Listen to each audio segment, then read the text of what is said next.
नमस्कार, ये आकाशवाणी शिमला है। अब आप अनुराग पाराशर से प्रादेशिक समाचार सुनिए। आज के मुख्य समाचार। मुख्यमंत्री जयराम ठाकुर ने कहा, प्रदेश की 3,590 पंचायतों में शुरू की गई प्राकृतिक खेती, खुशहाल किसान योजना। अटल आदर्श ग्राम अभियान के तहत प्रदेश में बनाए जाएंगे 5,000 से अधिक आदर्श गांव। राष्ट्रीय हथकरघा दिवस के मौके पर हुए कई कार्यक्रम। कुल्लू में उत्कृष्ट बुनकरों को किया गया सम्मानित। और कौशल विकास निगम ने लाहौल स्पीति के उदयपुर में लगाया रोजगार मेला। निजी क्षेत्र में रोजगार के लिए 1,000 युवाओं ने करवाया पंजीकरण। अब समाचार विस्तार से। मुख्यमंत्री जयराम ठाकुर ने आज नई दिल्ली में नीति आयोग की शासी परिषद की बैठक में भाग लिया। प्रधानमंत्री नरेंद्र मोदी की अध्यक्षता में हुई इस बैठक में विकास से जुड़े कई मुद्दों पर चर्चा की गई। इस दौरान मुख्यमंत्री ने कहा कि प्रदेश में किसानों की आय दोगुना करने के लिए 3,590 पंचायतों को प्राकृतिक खेती खुशहाल किसान योजना के अंतर्गत लाया गया है। उन्होंने कहा कि किसानों ने रासायनिक खाद की जगह प्राकृतिक खाद अपनाकर करीब 9 करोड़ 75 लाख रुपए की बचत की है। मुख्यमंत्री ने बताया कि प्राकृतिक कृषि उत्पादों की बिक्री के लिए दिल्ली और चंडीगढ़ के अलावा हिमाचल प्रदेश में 10 विक्रय केंद्र स्थापित किए गए हैं। उन्होंने प्रधानमंत्री से हाल ही में घोषित स्वयं प्रभा के तहत कुल 200 चैनलों में से 5 टीवी चैनल हिमाचल के लिए आवंटित करने का आग्रह किया। ये चैनल उच्च गुणवत्ता वाले शैक्षणिक कार्यक्रमों का प्रसारण करेंगे। जयराम ठाकुर ने बताया कि राज्य में उच्च शिक्षण संस्थानों तक छात्रों की आसानी से पहुंच है और बुनियादी ढांचा मजबूत किया गया है।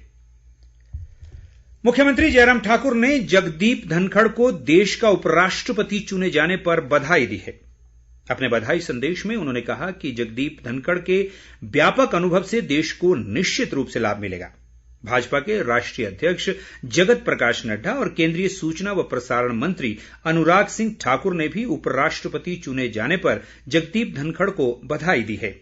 पिछले कल हुए उपराष्ट्रपति चुनाव में जगदीप धनखड़ को 528 जबकि उनकी प्रतिद्वंदी विपक्षी उम्मीदवार मार्गरेट अल्वा ने 182 वोट प्राप्त किए।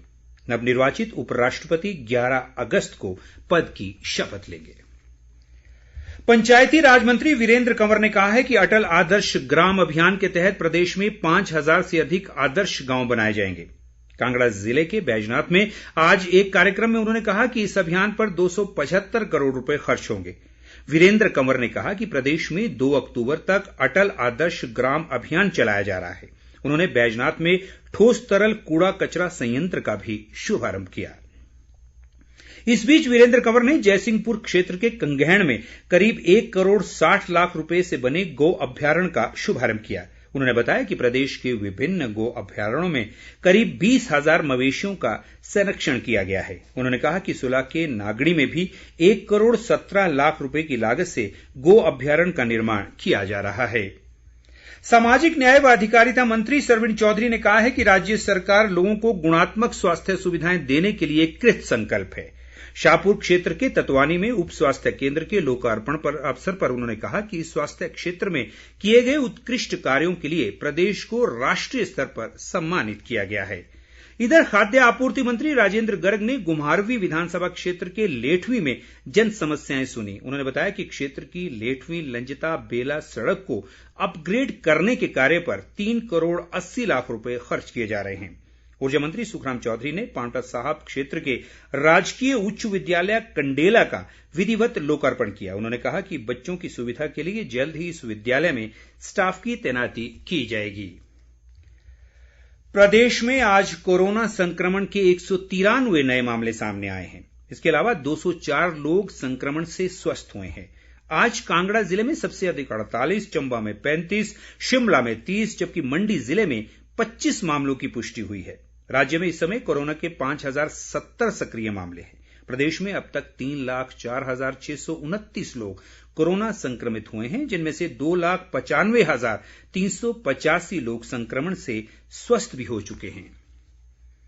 हर घर तिरंगा अभियान के तहत राष्ट्रीय ध्वज की बिक्री और वितरण की सुविधा के लिए सभी डाकघर स्वतंत्रता दिवस से पहले अवकाश के दिनों में भी खुले रहेंगे। इस दौरान डाकघरों में कम से कम एक काउंटर पर राष्ट्रीय ध्वज की बिक्री के लिए विशेष व्यवस्था की जाएगी। 8वां राष्ट्रीय हथकरघा दिवस आज मनाया गया। आज ही के दिन वर्ष 1905 में स्वदेशी आंदोलन की शुरुआत हुई थी। वर्ष 2015 में प्रधानमंत्री नरेंद्र मोदी ने राष्ट्रीय हथकरघा दिवस मनाने की घोषणा की थी। राष्ट्रीय हथकरघा दिवस के मौके पर शिमला के गेयटी थिएटर में शहरी विकास मंत्री सुरेश भारद्वाज ने एक प्रदर्शनी व बिक्री केंद्र का शुभारंभ किया। ये प्रदर्शनी राज्य हथकरघा व हस्तशिल्प विकास सहकारी संघ लिमिटेड द्वारा लगाई गई है। सुरेश भारद्वाज ने कहा कि इस दिवस को मनाने का उद्देश्य हथकरघा उद्योग के महत्व के बारे में जागरूकता बढ़ाना है। उन्होंने बुनकरों और कारीगरों की आय में वृद्धि के लिए हथकरघा क्षेत्र को और अधिक बढ़ावा देने की आवश्यकता पर बल दिया। दूसरी ओर कुल्लू जिले के शमशी में हुए कार्यक्रम में राष्ट्रीय पुरस्कार प्राप्त करने वाले बुनकरों को सम्मानित किया गया। इसके अलावा प्रशिक्षु बुनकरों को प्रमाण पत्र भी बांटे गए। कुल्लू जिला उद्योग केंद्र के महाप्रबंधक प्यारेलाल झोल्टा ने कहा कि हथकरघा ग्रामीण क्षेत्र के लोगों की आजीविका का साधन है और इस क्षेत्र में काफी लोगों ने राष्ट्रीय स्तर पर नाम कमाया है। विधानसभा अध्यक्ष विपिन सिंह परमार ने कहा है कि महिला सशक्तिकरण राज्य सरकार की प्राथमिकता रही है। कांगड़ा जिले में सुला क्षेत्र के गढ़ में महिला मंडल सम्मान कार्यक्रम में उन्होंने कहा कि महिलाओं को आत्मनिर्भर, स्वावलंबी और सशक्त बनाने के लिए अनेक योजनाएं आरंभ की गई हैं। सिरमौर जिला मुख्यालय नाहन के वार्ड नंबर 6 में बनने वाली पार्किंग का विधायक राजीव बिंदल ने आज भूमि पूजन किया। उन्होंने कहा कि शहर में पार्किंग की समस्या को दूर करने के लिए नए नए पार्किंग स्थलों का निर्माण किया जा रहा है। बिंदल ने कहा कि नाहन शहर के सौंदर्यीकरण और स्वच्छता पर भी विशेष ध्यान दिया गया है। दूसरी ओर राज्य वित्त आयोग के अध्यक्ष सतपाल सत्ती ने ऊना जिला के महतपुर बसतेहड़ा में 2 करोड़ 50 लाख रुपए से बने सीवरेज ट्रीटमेंट प्लांट का लोकार्पण किया। उन्होंने कहा कि इस प्लांट से क्षेत्र के 1318 घरों को लाभ मिलेगा। सतपाल सत्ती ने बसतेहड़ा में मुख्यमंत्री गृहिणी सुविधा योजना के तहत 82 परिवारों को मुफ्त गैस कनेक्शन भी वितरित किए। प्रदेश कौशल विकास निगम द्वारा लाहौल स्पीति जिले के उदयपुर में आज रोजगार मेला लगाया गया। तकनीकी शिक्षा मंत्री रामलाल मारकंडा ने इसका शुभारंभ किया।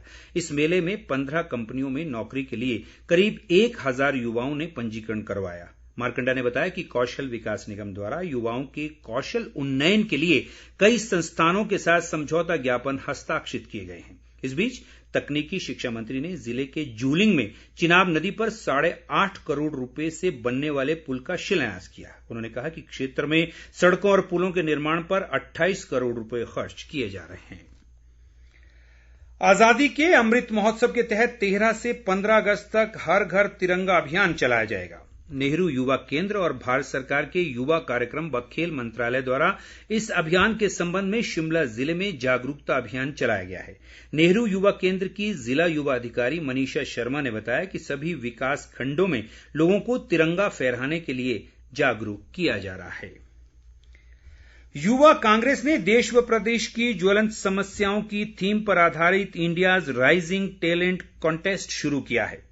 शिमला में आज इस कार्यक्रम की शुरुआत की गई।